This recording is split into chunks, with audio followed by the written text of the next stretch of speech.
Hey, so in Proverbs 20 this morning, verse 17 says, bread of deceit is sweet to a man. Bread of deceit is sweet to a man. There are things that this world has to offer that will taste good. They'll appeal to the flesh. There are things that will look good, seemingly beneficial to us in all different kind of ways. There are things that will sound good. They say all the right things, and we'll consider that very thing good, right? Something of God, when in fact it could be bread of deceit. Again, it says bread of deceit is sweet to a man.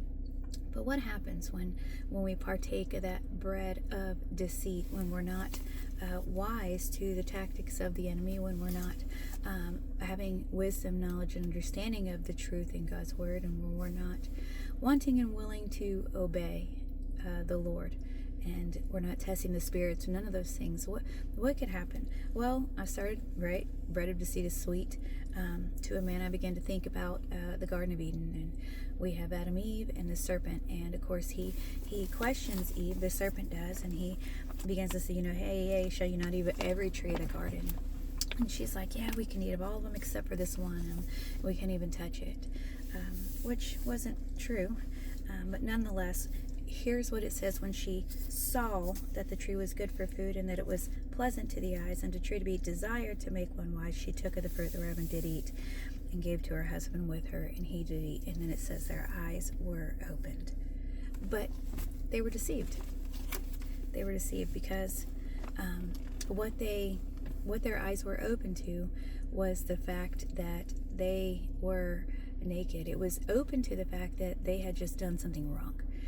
Before that, they had really no concept of wrong. A wrong would have been to eat of that tree that God told them not to. So they were deceived. They took of that bread of deceit, which was sweet to them for just a moment. But afterwards, his mouth shall be filled with gravel. So just because something tastes good, just because something sounds good, just because something is appealing in every which way, does not mean that it's good, does not mean that it's of God. And we ought to be mindful of the tactics of the devil, who is a deceiver. The things that the deceitfulness of our own flesh, right? Even Jeremiah 17:9 says our heart is deceitful above all things, desperately wicked. Who can know it? We have a lot of things in this world, in and of ourselves, and of the enemy, that are deceitful. And so the only thing that we truly have that is good, right, and pure is the Word of God. And so, yeah, we ought to be mindful that bread of deceit is sweet to a man, but afterwards his mouth shall be filled with gravel. Not everything that appears one way is what it is.